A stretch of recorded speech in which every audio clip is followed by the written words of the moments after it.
Right on. Right on. Hello, everyone. Welcome. Thank you for joining us today. My name is Bianca Collins. I'm the Curator of Public Programs for the Fowler Museum at UCLA. As a land-grant institution, UCLA acknowledges the Gabrielino Tongva peoples as the traditional land caretakers of the Los Angeles Basin Southern Channel Islands, and we are grateful to have the opportunity to work for the Indigenous peoples in this place. We pay our respects to the ancestors, elders, and our relatives past, present, and emerging.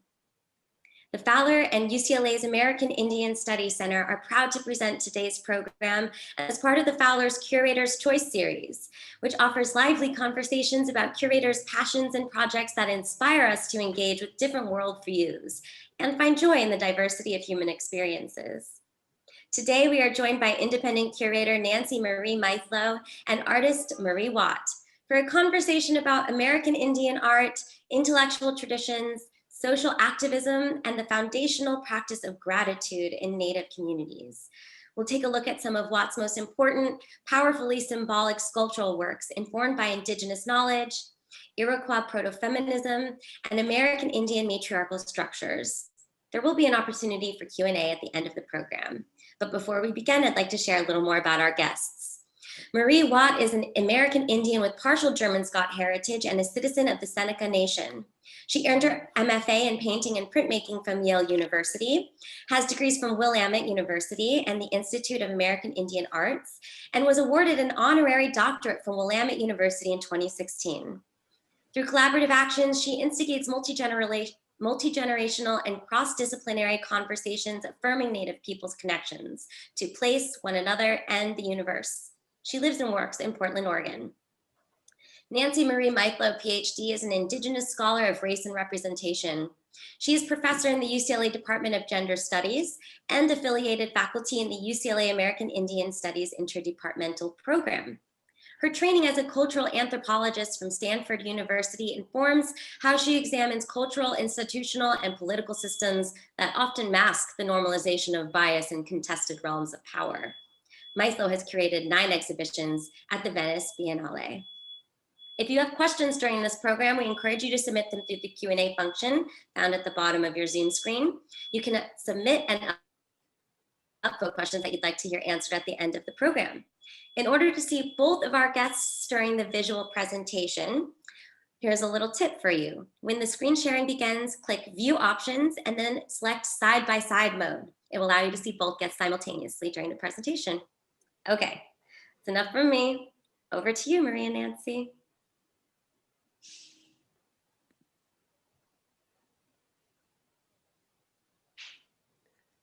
Hello, everyone, and welcome. Thank you to the Fowler Museum for this wonderful invitation. Thank you to all the sponsors of today's events. A special shout out to American Indian Studies at UCLA and the Interdepartmental Program as well. We're doing a little funny thing. We're starting with this blast from the past. And when I was invited to come on board for this really special event, and I had to share with the curators, you know, I've known Marie for 35 years. And so this is a picture that is in front of the Institute of American Indian Arts Museum. It dates from 1985. This structure has now been demolished, but the Institute of American Indian Arts lives on and thrives. So if you're not familiar with that institution, I encourage you to just Google it, look it up. The museum is now known as the Museum of Contemporary Native Arts. And currently, Marie and I have been working together. I have 2 book projects. One is Knowing Native Arts, in which I feature Marie's work. And then the other is Making History, which is a history of the Institute of American Indian Arts and their fabulous collection. So yeah, that's a lot of history, right, Marie? It is indeed. I'm really happy to be in this conversation with you, and it's fun to look back at that moment in time, and I'm kind of curious how we might continue to reference where we were and where we're going.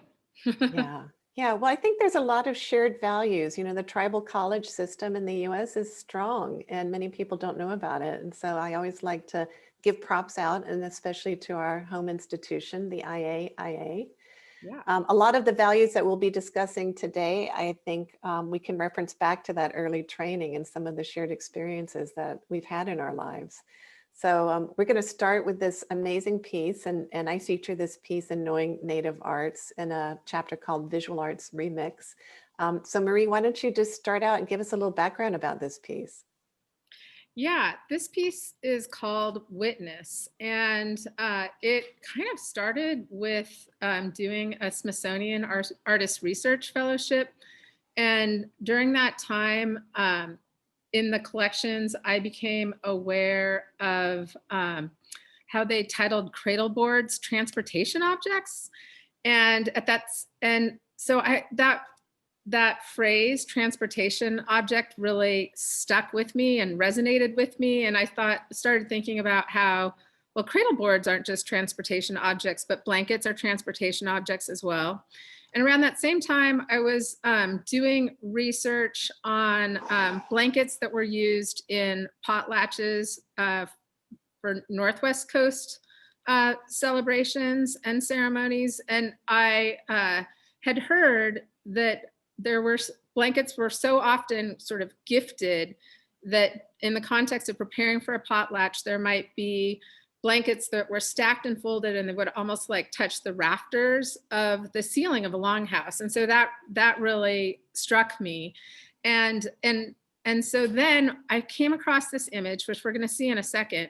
But basically, the host family of this Kwamachan potlatch, they were casting this blanket from, just one second, they were casting this blanket from the rafters of the rooftop here to the guests below. And in that moment, I saw the blanket as a transportation object. And then the longer I looked at this photo, the more I learned. So as you can see, it's a photo that's dated 1913. And one of the things I realized, well, I'm Seneca, and I'm a citizen of the Seneca Nation, and our tribe and community is located in Western New York. I actually have grown up in the Pacific Northwest with my mom involved in Indian education, a field that she worked in for 27 years.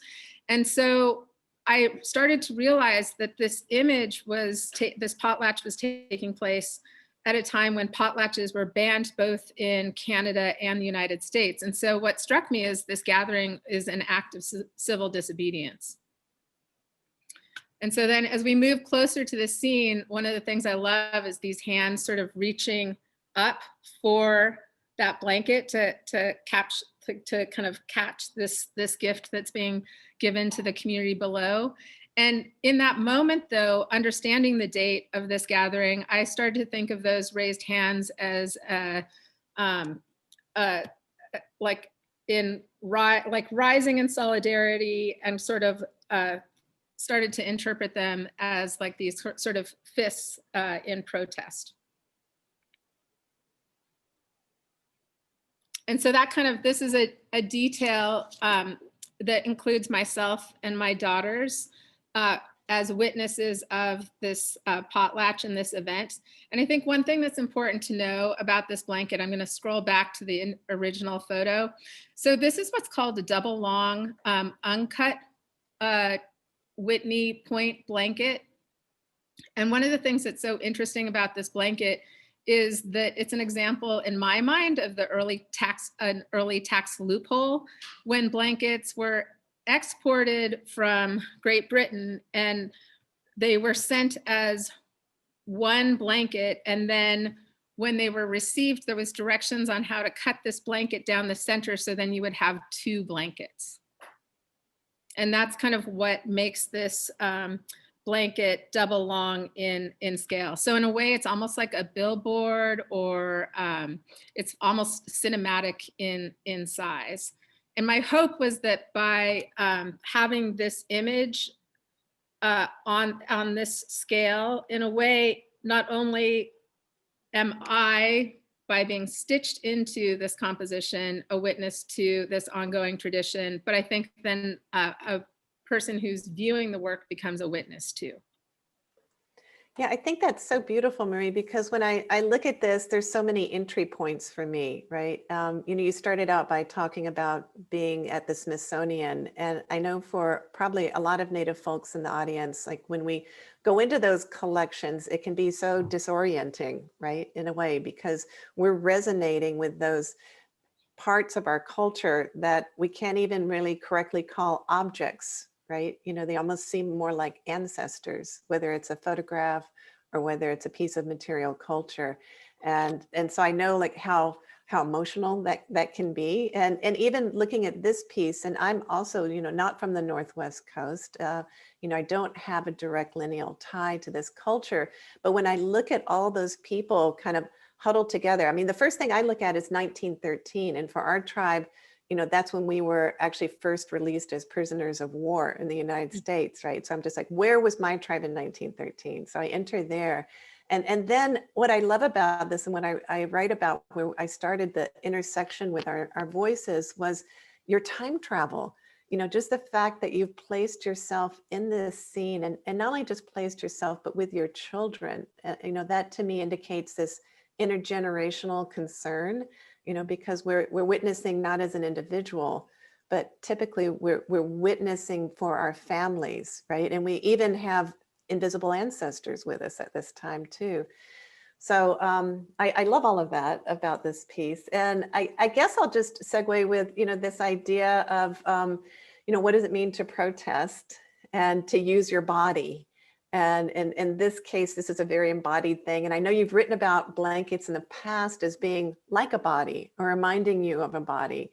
And I wonder if you want to maybe just resonate with that, both, the bodies that are so tightly packed here, engaged in an act of, civil disobedience or just an act of empowerment, and what does that mean today for us?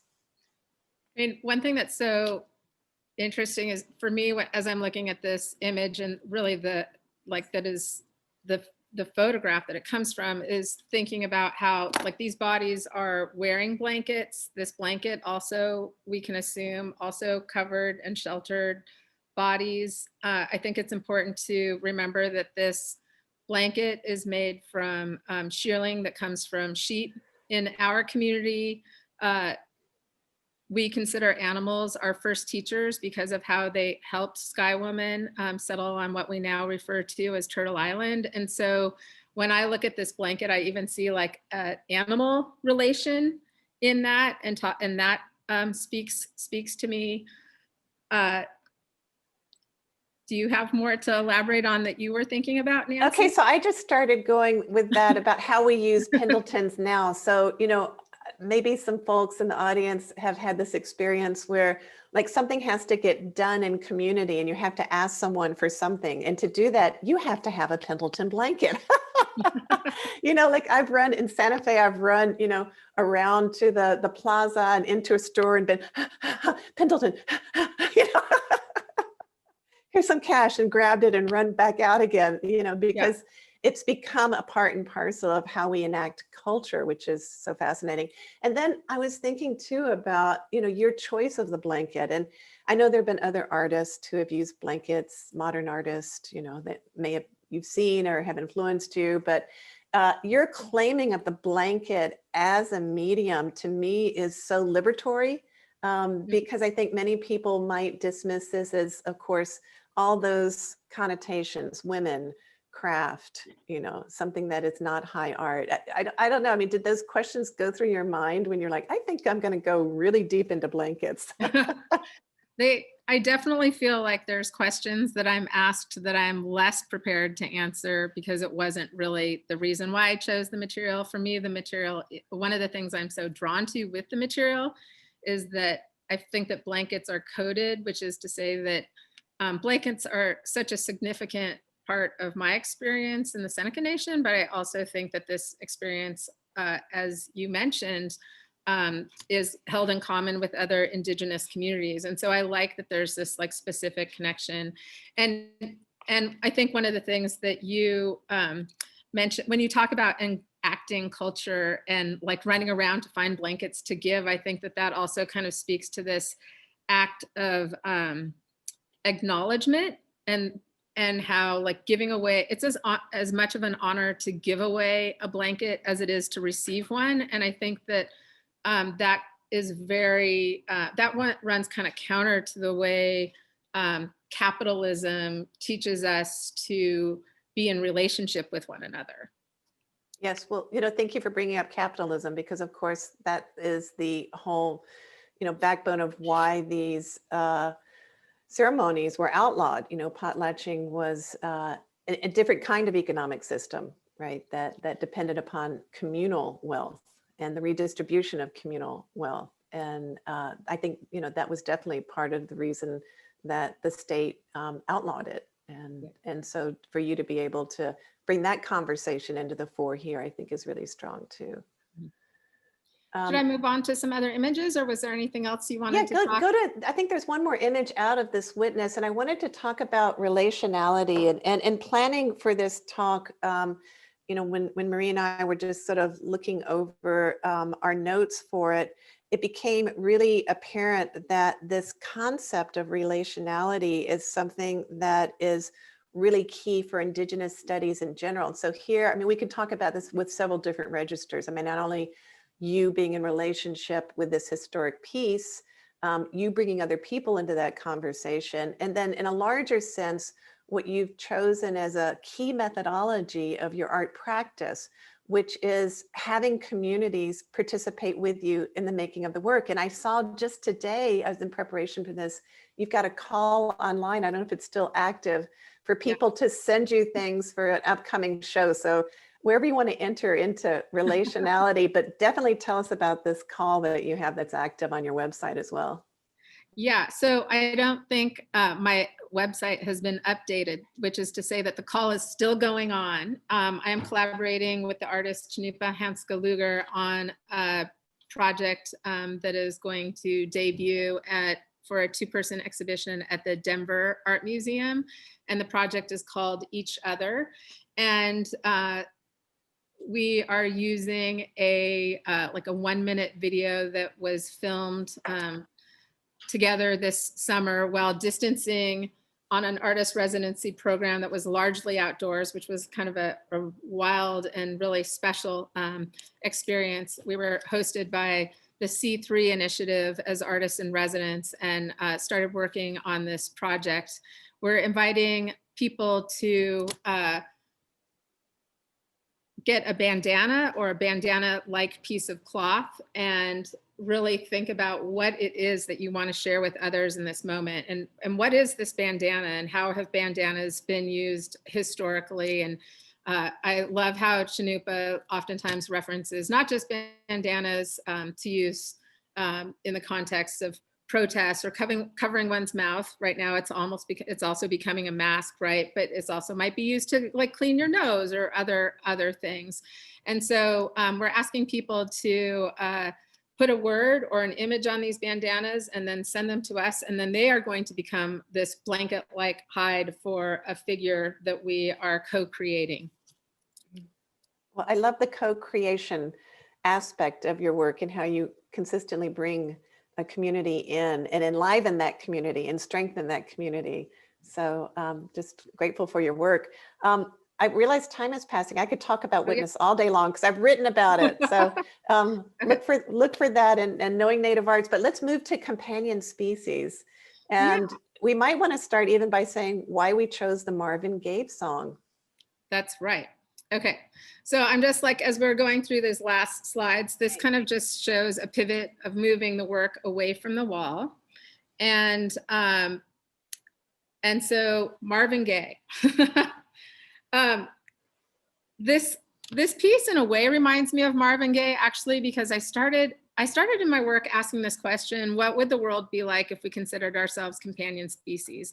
And that prompt really came from thinking of how of my relatedness to animals and by extension the environment, and this understanding that this thinking and that this thinking is not just unique again to my tribe, but it's also really it's held in common with other tribes. And I was starting to wonder how is it that other people might see themselves related to animals? And I started thinking about our pets, and I decided to, well, I'm oftentimes would consider myself a cat person. I've recently become a dog person too. And I thought I started looking at dogs in the history of art and really was drawn to the image of the Capeltine wolf and Remus and Romulus, who are sort of under her body, how her body becomes a shelter for them, how her face is exhausted, how her ribs are displayed and she's sort of emaciated. And yet, even though she looks so tired, at a moment's notice, she could become ferocious. And I really thought about this what is this underbelly space, and how do we talk about our relatedness? How can I talk about our relatedness to animals? So part of that was like shifting the scale of this animal, this canine who is, you know, visible in myths and is visible in our homes, and who has stories in like as part of coyote stories, and just like this kind of shapeshifter creature, and thinking about just wanting to think more about its relatedness by making it large. And so it was no longer an animal that we would have dominion over in this case, but like an animal that we are living in a symbiotic relationship with, right? Yeah. So in this particular case, I think it's always nice to like sometimes have to be able to like see a piece being made, or kind of behind the scenes view. This is so impressive, Marie. I just love watching this, because my first question is, how did you get it out of there? And of course, you put it into sections. Where is this piece now? I didn't even right now it's on exhibition at the Jordan Schnitzer Museum at the University of Oregon. Previously, it was broken down into 20 parts in my, actually in the basement of my house. And we should tell the listeners, this is made out of cedar. There's an aromatic aspect to this. So it also creates, and I was remiss, we missed that one slide of the witness being, you know, almost like an installation piece, right? And so as you walk through it, it even creates, I think I write about it being like a longhouse, you know, it creates that idea of a dwelling. You know, this is a similarly embodied practice for the viewer, right? You're going to come in, and not only are you going to smell it, I assume it's pretty pungent, right? When you go into the, yes. Did it make you allergic to cedar making this? Like afterwards, were you? It did not, but one thing, it's so funny you should ask, because my landlord I told him what I was working on and that I would be working with wood.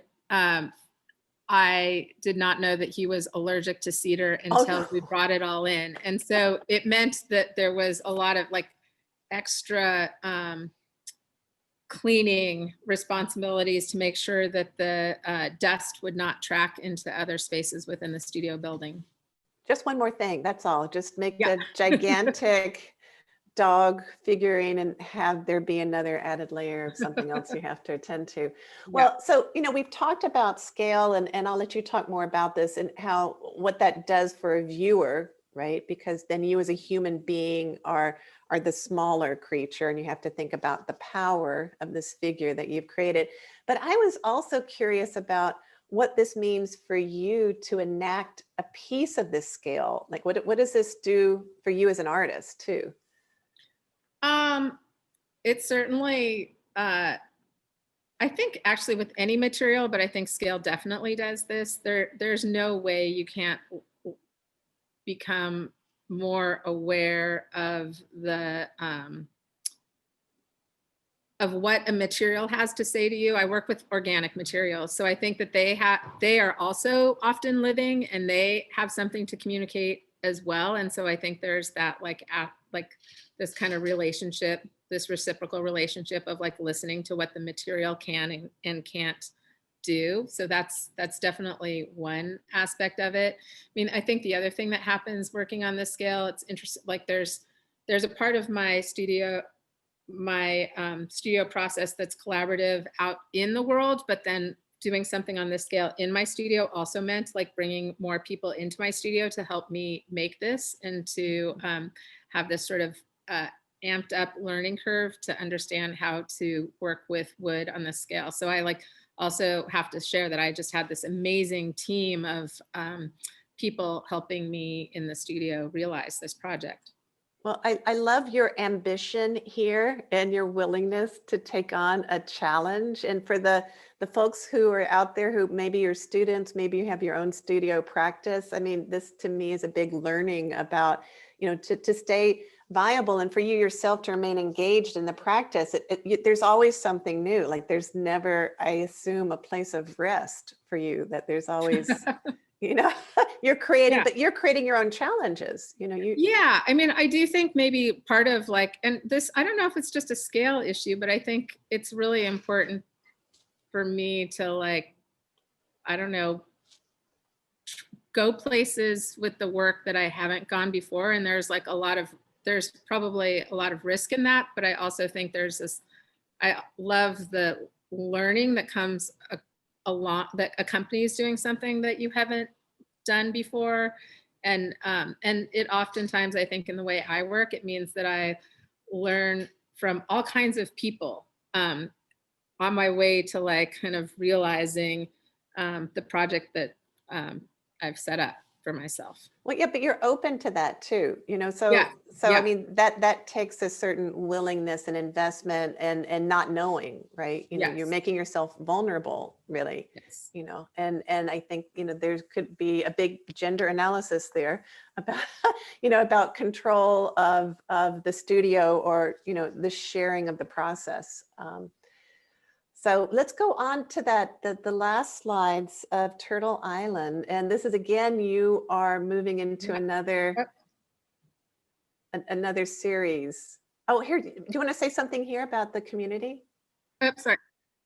Oh, I was just going to say, so these are some images from an Open to the Community Sewing Circle, which I've also been hosting for about the last 15 years.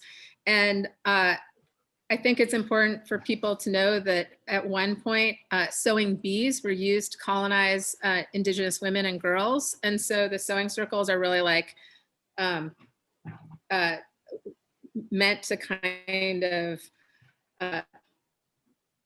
look at what it means to come together in community in a different way, in a different format. And I invite people to come as they are. I set the table. And then what happens is all a result of the community of people that come together. And it's not really like the idea behind the sewing circle is not that the stitching is not a means to an end, but the real thing is the community and the conversation and the new friendships that happen in that moment during the course of that 3-hour space. And one thing that I think is important with the sewing circles is that they're multi-generational and they're cross-disciplinary participants, and they're also you know, multicultural in many ways. And I think like when we're talking about kind of cultural intersectionality, I think that is a really important space to share, especially in this moment, to find where we have things in common, and also to learn beyond our assumptions from one another, and without technology being that tool that mediates how we receive each other. Yeah, so powerful. I mean, two things here, I guess, for the audience. I would say thing number one is that this is not just a one-time sewing circle, Marie. I mean, how many of these have you enacted over the years and across space? Wow. Dozens? Yeah, that is a really good question. I don't think I'm like prepared to answer it, but probably between 50 and 100. I'm not quite sure. I was about to say about dozens and dozens of these. And I get a real, when I look at this, to me, it's just so inspiring, and it makes me feel alive because of the lack of there being like a grid or a pattern or some kind of consistency. And, you know, either the size, the shape, the look of the font, you know, there's so much individuality here. You can actually feel, I think, community when you look at this. And I love that, you know, about these pieces. But I use a quote of yours in the Knowing Native Arts book, where I think you and I had to go back and forth because I couldn't find a citation. And so I had to just ask you to say it and I could cite you at that moment, which was when your head is down and you're working on something in a group, that there is this like special communication that happens there, that you didn't use the word meditative, but it was like that. It was like you enter into this other space. Yeah. Yeah, you enter into a space. I mean, the thing with the sewing circles is that people aren't invited to come and tell stories, but when your eyes are diverted and you're working with something as familiar as cloth, stories tend to flow, and you learn things about people you know really well, but you also learn things about your neighbor because there is no pressure to speak. But I think that in some ways, working with like holding something like cloth, holding something like this fleece from sheep, like it's disarming, and I think it allows us to find connections in spaces that we might not otherwise locate them. So this one I'm noticing it's called Auntie and Guardian Tree. Do you want to say anything about this piece? Yeah, I mean, so we started the program with the song "What's Going On" by Marvin Gaye and some other Marvin Gaye music. And one of the things that I've been thinking as this text-based work has evolved and continued is I've really been thinking a lot about this word "mother," which relates to image was and attributes of like what a mother is, and really not just a mother in the biological sense. I think that with the Kapeltine Wolf, she wasn't a mother, right? So I'm very curious about what attributes do we attribute to mothers, mothering, all humans might share. And part of that is really thinking more broadly that I think those attributes are going to be really important as we work as stewards to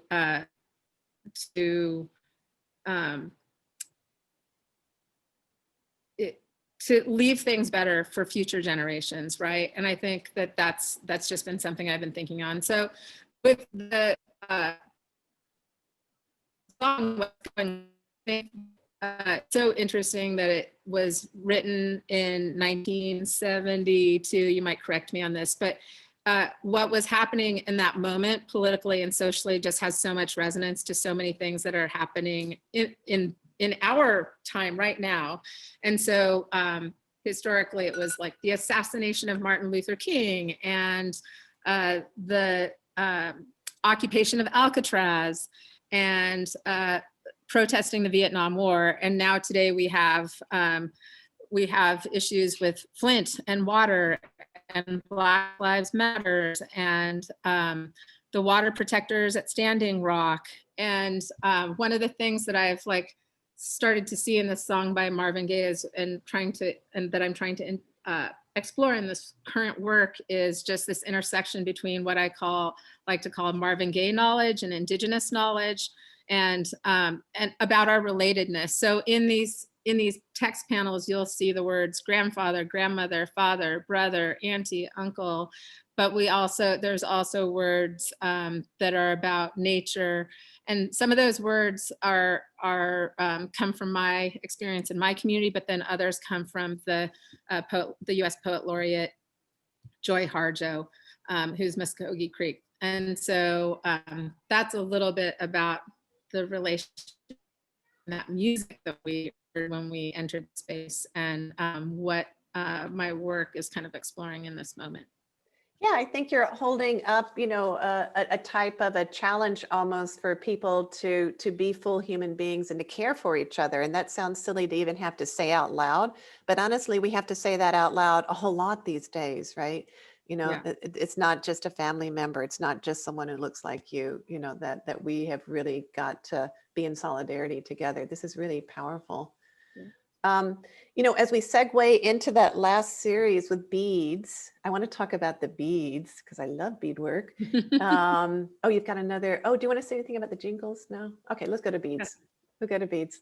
For the art historians or for the folks I'm training in museum studies and curatorial studies, what Marie has been describing is actually what I kind of hold up as being an artist career trajectory that has depth and accomplishment. And in that you see, I always call it something like a wave, right? You see these kind of movements throughout their career. It's not sort of like one flat line. You know, there's some artist who'll catch something that works and that's kind of it, you know. And what we're seeing with Marie's work is this, again, this ambition and this courage to try new things all the time. And so this is the latest of that. Not Marie, I'll let you introduce this last section. Yeah, so so recently I've been working with beads, and they were created before 1920. They're vintage beads. They were made by a consortium in Venice, Italy. And I decided they're larger beads. They're, I think, kind of number 4 size beads. And I decided that I would experiment with doing these large scale beaded pieces. And so the piece that you see in front of you, I guess like both panels might have been maybe 4 by 4 feet a piece, but like maybe installed, I don't know the actual dimensions. I think right now at the Mark Strauss Gallery on the Lower East Side of Manhattan, I think it's installed so they're maybe 7 by 7 feet apart, but I think in the picture that you saw in my studio, they were even further apart. And I think one of the things I really like about this piece is it actually like can sort of be like, it can be installed in different ways depending on the wall that it's installed upon. The text in it, Skywalker, skyscraper. In our community, our Iroquois people are have a history of being iron workers, and we refer to our iron workers as Skywalkers. And as a kid who watched Star Wars and their first release in a movie theater in the 70s, I guess I've always like sort of loved that it has this like, it's a word that has a double kind of cultural meaning. I always thought that was super, super cool.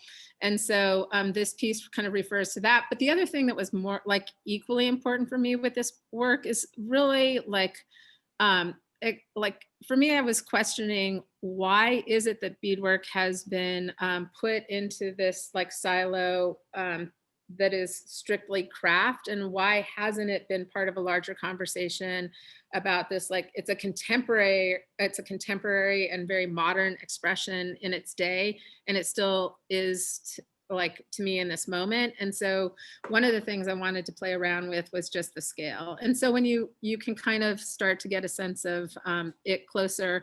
And I think the one thing that is interesting with something like beadwork and glass in particular, and glass beads, is that like you don't get a sense of what it's like to experience in person. Like even in these reproductions that attempt to kind of tell you something about its dimensionality and the way it moves around with light, the way it's activated probably by one's body, which I, as I was stitching these, I actually just thought to myself, like, it's incredible to think about powwow dancers, which I don't powwow dance. I feel like my work is my way of like acknowledging that celebration or that ceremony. But like truthfully, it taught me, it made me think even more about the work that goes into creating these pieces, as well as what it is to wear them or like have them in different social spaces, right? Like the social space of a gallery versus the social space of a gathering or like on one's body. I think it's really interesting conversation. Yeah, again, there's this embodiment to even this new material. We're getting some questions here that I'm just going to jump into that deal particularly with the piece that you're showing now, in which people really want to know how this was made. They want to know if this was stitched with thread. You know, did you use any like markers on it? But anything you want to say about how you constructed this piece? You know, it's on it was deliberately made rather than on wool, which I always use. I decided to use synthetic commercial felt. So that's what the backing is. And the backing, I would say, is maybe, I want to say it's like maybe an 1/8 inch thick of felt kind of pelt. Mm-hmm. And it was stitched with beading needles. And now I'm trying to remember the size. the Nymo thread. Yeah, I'm trying to remember all the sizes. Yeah. And one thing that is funny is that I have also done some projects recently where I'm using number 13 beads, which for any of the beaders in the room, they'll know what I'm talking about, but they're smaller. They're not even the smallest beads, but I remember thinking, oh, these are it takes so long to cover so much space when you're using number 13 beads. So I thought this should go a little faster because these are much larger beads. But even then, it was a challenge. I'm going to share one more beaded piece, which I actually deleted the detail of this, but this particular piece is 40 inches tall and 9 feet wide.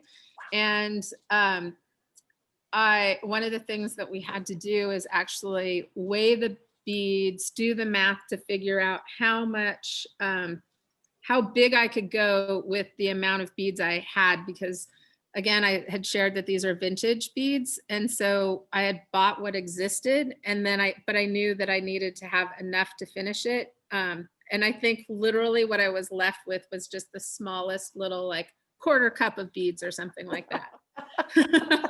I know, we got to take good care of these. If they have to be repaired, we only have a few.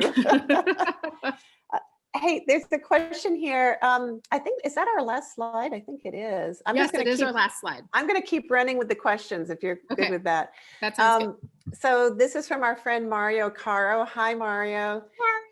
Mario. There's a way in which Native artists doing community inclusive work, which is often replicating community relations, gets coded as, hold on, people keep putting more questions as social practice art. How do you engage with this category while keeping your practice from being co-opted within these Western art discourses? So I guess discerning what you mean by community inclusive work, and then what is out there in the world circulating as social practice art. Are those the same or different? Well, I tend to agree with, I think, what Mario was saying, which is that I think I'm part of a long tradition in which community has come together and shared the act of making objects and telling stories. And I think it is, I think sometimes I find that term social practice problematic because it's almost as if it's something that was just invented yesterday. Yeah, invented yesterday, when we know that artists and in particular Indigenous communities have been doing this for a really long time. So I think part of it is is what's important to me is really talking about how this type of gathering is a form of Indigenous teaching and learning that's happened for a really long time. But also, I think if we look back into if everybody was to look back into their communities prior to the rise of kind of this Western education model that now is commonplace, this also existed in other communities. Non-Native communities, you're saying? Not just Native communities. Yeah, non-Native. Yeah, non-Native communities too. So I think it's really important to understand that this is in our DNA. And maybe part of the thing is really understanding or making sure that we acknowledge it. And how do we, I think it's still really important, because we could choose for it to exit our DNA pool, right? But Indigenous people, we continue to embrace it. And I think that in many ways, we are the beacon that is kind of constantly reinforcing the importance of this model of uplifting our community and working together with other communities. Yeah, standard bearer. I keep wanting to complete your sentences, Marie. It's really hard glad, for me not to. It would be, I'm sorry, I feel, yes, I'm struggling sometimes to find the right word. So no, I think it's just because, I have to give a lot of credit to, our community and by community, I mean the contemporary American Indian art community, which is very tight, and that, we're all kind of on the same wavelength about these things. So I so appreciate this opportunity to talk. There's a question here about the next generation, and are you training folks? How do you outreach? What does that work look like for you? That is such a good question. I mean, It says that they would love to hear about your skill sets and resources you've been able to share with them. And if you're not doing that, is it something you've considered? I've definitely considered it. I mean, I hope that I tried, I guess, in the context of the Open to the Community Sewing Circles, where everybody is a teacher and everyone is a learner. Yeah. I hope that I am able to share knowledge and share information, but I also feel like it's such a gift to be in a circle with people and being the receiver of people's stories and the receiver of knowledge too. So I feel like, it's funny, I feel like I'm very active in mentoring and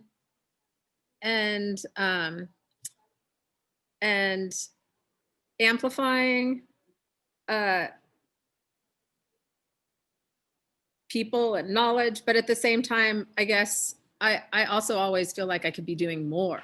Well, I'm seeing that as, I mean, it's not necessarily a didactic kind of thing. I mean, basically you're creating an environment in which there's co-learning that is happening in a very active and engaged fashion. And so it might not match what people think about of, you're going to come into the studio and observe and, do an exercise. It's sort of like there's a making. And I'm sure even with the folks who are creating the larger pieces, they're learning from you, the more the technicians that come in too. Right. Here's a question from Mashana. Hi, Mashana. Thank you so much for a wonderful conversation. Do the sewing circles atmosphere change from place to place? And is the artwork reflective of this? And she's asking if you've held one at the Seneca Nation Museum. I want to. Mashana, let's get on this together. I want to hold one at the Seneca Nation Museum. I also want to hold one at Ganondagan. That is my, yes, I want to do that.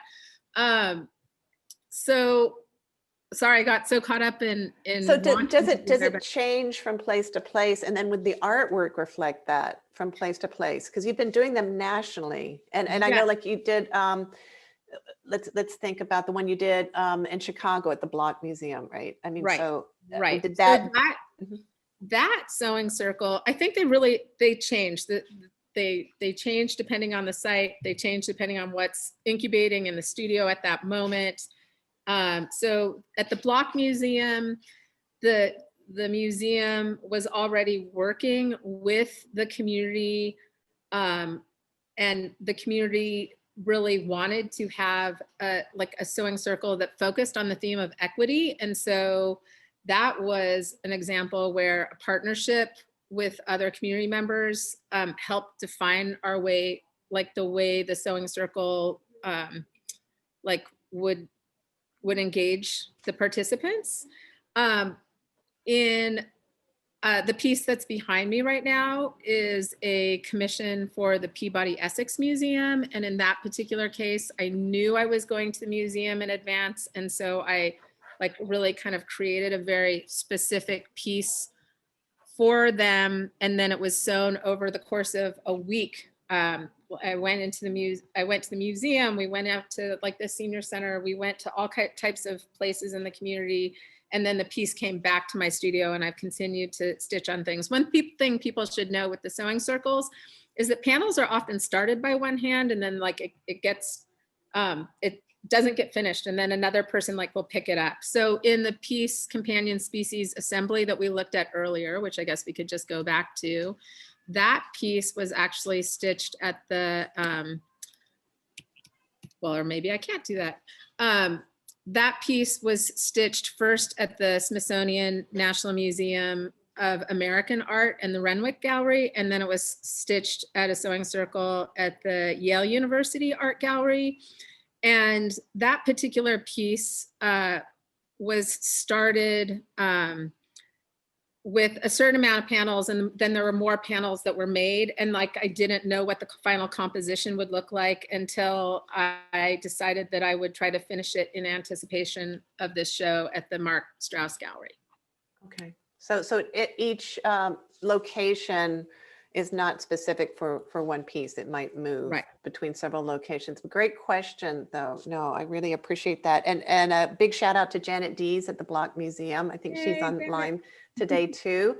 Let me just check in with Bianca. How are we doing on time? Should we take just one more or two more questions? Yeah, I think we've got time for one or two more questions. Okay, there's a question here. Hi, Ray. Ray is asking about, in seeing the blanket as an object of transportation, have you considered how this view can be interpreted as a vehicle of disaster? And here he's referring to how blankets were used to carry smallpox to communities, and also the current tradition of exchanging Pendletons and how we might have decolonized the identity of the blanket. I definitely have thought of the association with the smallpox. I mean, one thing that I actually really like is how, in a way, like we've actually, through claiming the blankets, I feel through claiming blankets, we've transformed their story into a story that is centered around healing and celebrating and our histories, like, and making new history and new stories. And then the other question was about decolonizing the. Yeah, that maybe, I think he's on the same kind of discussion you are, given the history of blankets being used to carry smallpox disease, that we've reclaimed them now in our traditions of redistribution. And I think it's really important, like talking about Pendletons, but there is now a blanket company called 7 Generations that is an Indigenous owned company that's based in the Seattle, Washington area. So I do think that we've really reclaimed them, and I think that is an important part of the story. Yeah, and the Pendleton company, don't they have something that is a benefit for American Indian tribal colleges as well? Yes. There's some the specially designed ones That's there. Yeah, we're squeaking up to the last minute. I'm going to jump in here. So there often is this idea of Native art still existing. We are still here. And I know that that's been a platform for many artists to stay active and to make contributions. But I'm also a little frustrated by that platform, because I think, well, if we've been doing We Are Still Here for generations, and that's still kind of our rallying cry, maybe we should shift the dialogue, or move it into something else that's more meaningful. It seems a little reactive, right? And I see your work so successfully engaging in these other dialogues, right? You're talking about community, you're talking about sharing, you're talking about the earth, different ways of thinking, different ontologies. So I guess I'll just leave it with you to maybe muse on, your motivating factors and what wakes you up and keeps you going at this every day. Because it's not just We Are Still Here. This is much deeper and much more meaningful than that, right? It's not just presence, it's the quality of presence. Yeah, it's there's a quote by the former steward of the Many Nations Longhouse at the University of Oregon. His name is Gordon Bettles, and he actually just recently passed away. But he likes to say that my story changes when I know your story. And I think that actually is really what motivates the work. And I think that that's what makes coming to the studio every day kind of exciting, and knowing that I'm learning more. I think that is just a really important part of these conversations that might help us become better stewards and leave the planet in a place for future generations. Oh, Marie, you've given us so much to think through and to think about and to inspire us. And I'm just so grateful for the work you do. And I'm looking forward to our next project. I don't know what it is, Marie. We're going to have to jump on that and scheme Yes, something I am new. looking forward to it too. It's been such a pleasure being with you. I appreciate all this lovely conversation. And thank you, Bianca, and the Fowler Museum as well. It's been a treat to be here today. Oh, well, the pleasure is ours. Thank you both so much for a stimulating hour of conversation that flew by and sharing your work and your research with us all. It's all been very interesting to learn about. And thank you to everyone who joined us. This program has been recorded. It will be available on our Instagram and on our website for you to revisit and share. And thank you all for joining us. We hope that you'll join us again for our next program. Details will be found on the closing slide. Thanks, everyone. Stay safe, everyone. Thank you. Bye. Bye.